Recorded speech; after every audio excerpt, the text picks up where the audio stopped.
Falls preacher, Ranjith Ophir గారు falls preacher అని అంటున్నారు.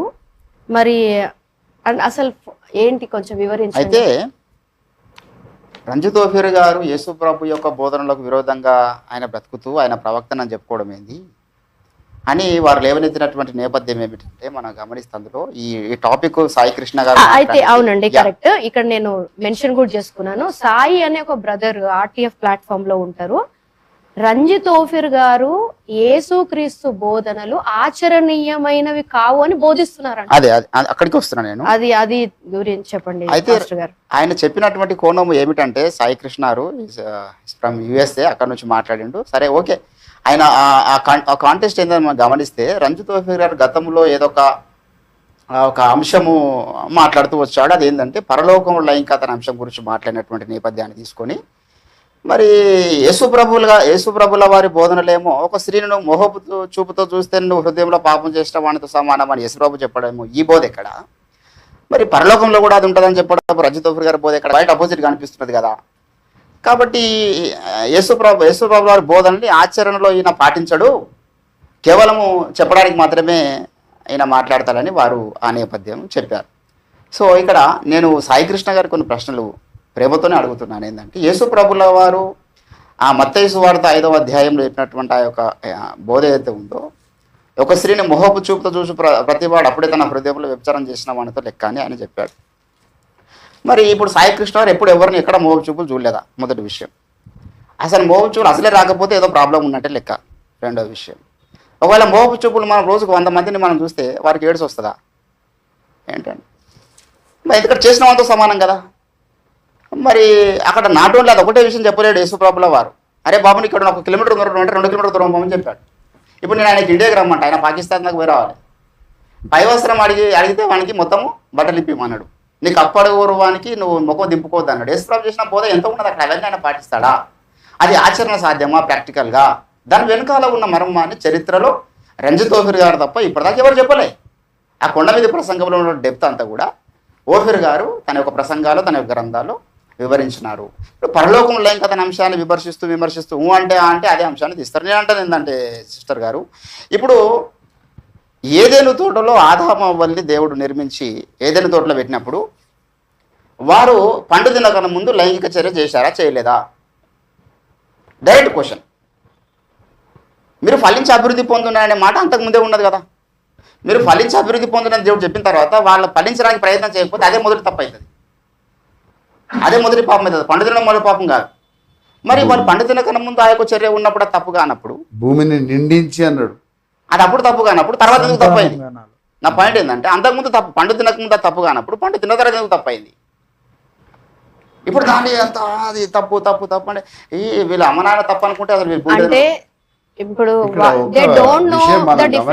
సునీల్ గారు ఫాస్టర్ గారు they don't know the difference between sin and sex.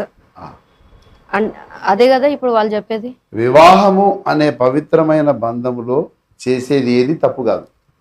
వివాహేతరమైన దేవునికి విరోధమైన సంకల్పంలో గాడ్ ఇన్స్టిట్యూటెడ్ ద మ్యారేజ్. ఆ టాపిక్ మాట్లాడిన రోజు రంజిత్ ఓఫిర్ గారు చాలా క్లియర్ గా చెప్పాడు ఏంటంటే, బాబు ఈ అంశం మీద ఒక వర్క్ షాప్ జరగాలి, అంత సింపుల్ గా అర్థమయ్యేటటువంటి టాపిక్ ఇది కాదు అని చెప్పాడు.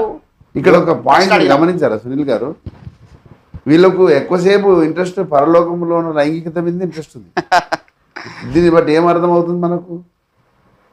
ఆత్మల రక్షణ లేదు, సంఘాలు కట్టడం లేదు, అనేక రాష్ట్రాలకు పోయి దేవుని పరిచర్య లేదు. ఇప్పుడు ఛత్తీస్గఢ్లో 13 మంది సేవకులను కొడితే ఓఫిర్ గారు నాకు చెప్పారు, నేను టీంను తీసుకొని పోయి వాళ్ళని పరామర్శించి వచ్చాను. ఇది మంచి సమరయ్యని ప్రేమ. అది మీరేమో మా లోపల అన్ని పొరపాట్లను వెతికే, అంటే జకరియా గ్రంథంలో కూడా ఫిర్యాదు ఉంటాడు, అక్యూజర్. ఆ పాత్ర మీరు పోషిస్తున్నారు. మొదటి విషయం ఏంటంటే సిస్టర్ గారు, ఓఫిర్ గారు ఏదన్నా ఒక విషయాన్ని ప్రతిపాదించినంటే ఆ విషయంలో ముందుకు పోవడం ఉంటుంది తప్పితే ఆయన కొన్ని లక్షల సార్లు వెనక ముందుకు ఆలోచించుకొని ఏదైనా ఒక విషయాన్ని ప్రతిపాదిస్తాడు. ఆ విషయాన్ని ముందు వాళ్ళు గ్రహించాలి. సింపుల్ గా మాట్లాడాడు ఓఫిర్ గారు మాట్లాడినంటే అది ఖచ్చితంగా లాజికల్ గా ప్రూవ్ అయి ఉంటది, బిబ్లికల్ గా ప్రూవ్ అయి ఉంటది, అది కామన్ సెన్స్ గా ప్రూవ్ అయి ఉంటది. సరే అండి, ఒక పాయింట్ రంజిత్ ఓఫిర్ గారు క్లెయిమ్ చేశారు, చెప్పారు, డిక్లేర్ చేశారు.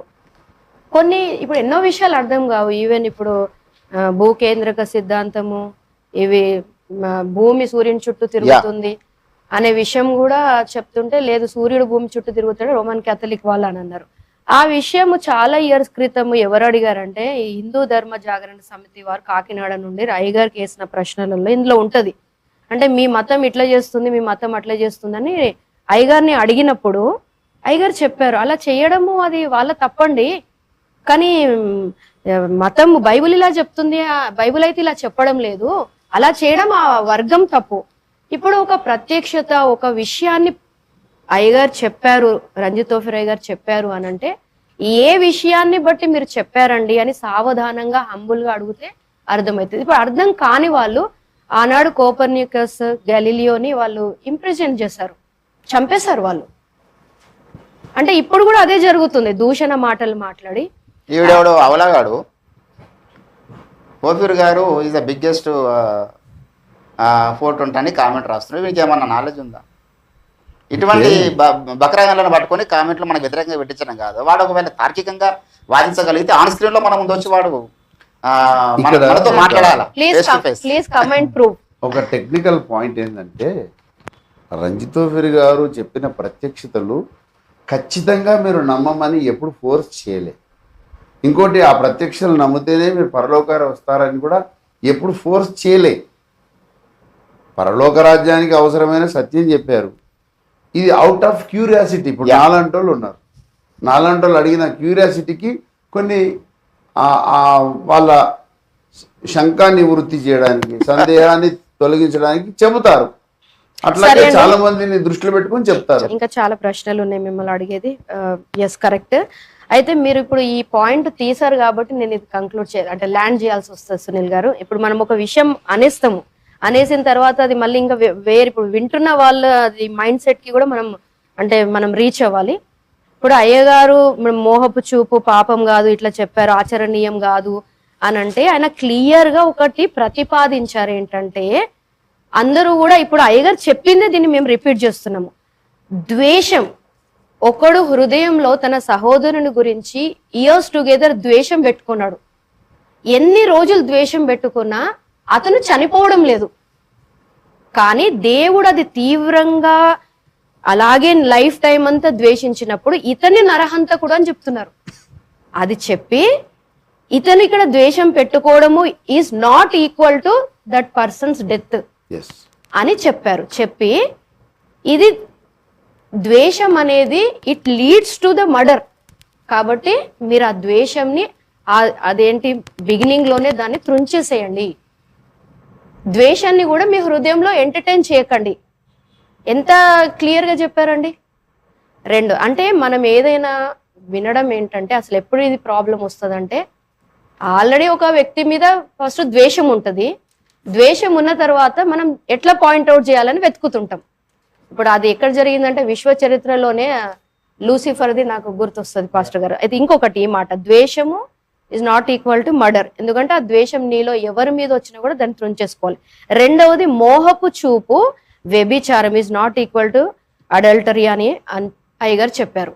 అనంటే ఇప్పుడు ఎవరినంటే వాళ్ళని మోహపు చూపు చూడాలని ఇప్పుడు రంజిత్ తోఫీర్ గారు చెప్తున్నారు అని అంటే అది కాదు బాబు, నువ్వు చూసే ఆ చూపు తప్పు కాబట్టి నువ్వు ఆ బిగినింగ్ లోనే అది నీ లోపల స్ప్రౌట్ అవుతున్నప్పుడే దాన్ని నువ్వు త్రుంచేసుకో అని చెప్పారు. అది ల్యాండింగ్ అయ్యగారు చేసింది. Because it leads to that adultery. చేస్తే ఎంత భయపడతావో ఆ తలంపు వచ్చినప్పుడే నువ్వు అంత భయపడు అని చెప్పాడు. yes, absolutely correct. ఆ తలంపు వస్తేనే ఒక పాయింట్ చెప్పాలి మేడం. ఏంటంటే కొరింథీయుల రాష్ట్రంలో 5వ అధ్యాయం 10వ వచనంలో పౌలు ఏమంటాడంటే, అవి మంచివైనను సరే చెడ్డవైనను సరే మనము దేహముతో జరిగించిన వాటి ఫలము ప్రతివాడు క్రీస్తు న్యాయపీఠం నాడు పొందుతాడు. సో దేహంతో చేసిన వాటి పట్ల సీరియస్నెస్ దేవునికి ఉన్నది, దాని గురించి లెక్క అడుగుతాడు. ఇప్పుడు ఇది మోహం అనేది మనసులో బై ప్రోడక్ట్ సైతాన్ యొక్క కుట్ర ద్వారా కొన్ని చీకటి తలంపులు, కొన్ని ప్రేర్లు వాడు ముట్టించుకో, అవి క్రియారూపం దాల్చకుండా మీరు అన్నట్టు అది స్టార్టింగ్ లో ట్రిమ్ చేసుకోవాలని చేస్తారని చెప్పాడు. అంత జాగ్రత్త కూడా కాదండి, రూట్స్ నుండి మొత్తం అసలు ప్లక్అవుట్ చేసేయాలి. ఇప్పుడు పాస్టర్ నీలాం స్ట్రంగ్ గారు అని అన్నట్టు అది మొత్తం అది ఆ తలంపు అనేది వస్తేనే భయపడాలి, అది చెప్పారు అయ్యగారు. సో దీంట్లో సగం విని రంజిత్ తోఫీర్ గారు అన్నారు అదన్నారు అనే నాన్ సెన్స్ మాట్లాడే వాళ్ళకు, అంటే మేము యథార్థవంతులు ఉన్నారండి, వాళ్ళు మీరు కూడా చెప్పండి వాళ్ళకి, మొత్తం వినండి, మొత్తం విని సరిగా మాట్లాడండి వాళ్ళకి చెప్పండి. తర్వాత ఇంకొక క్వశ్చన్, మరి టైం చాలా అవుతుంది. సో ఈ ఆచరణీయము కాదు అని అనడం అనేది, మరి ఇప్పుడు మీరు చెప్పండి, ఆచరణీయమా అని ఏం చెప్తున్నారు ఆయన? ఇప్పుడు బైబిల్లో ఒక పద్ధతి ఉంది సిస్టర్ గారు, ధర్మానుకూల పద్ధతి. ఆచరించడానికి దిర్ ఇస్ ఏ మెథడ్స్. ధర్మానుకూల పద్ధతి అంటే ఎలా దీన్ని అంటే చాలా పెద్ద డీప్ సబ్జెక్ట్ అది. ఓకే, అదంతా సులువుగా అర్థం కాదు. మేము 40-45 ఏళ్ళ నుండి వెంబడిస్తుంటేనే మాకు ఇప్పుడిప్పుడే అర్థమవుతుంది. విమర్శనాత్మకమైన దృష్టితో కూర్చుంటే అసలే అర్థం కాదు.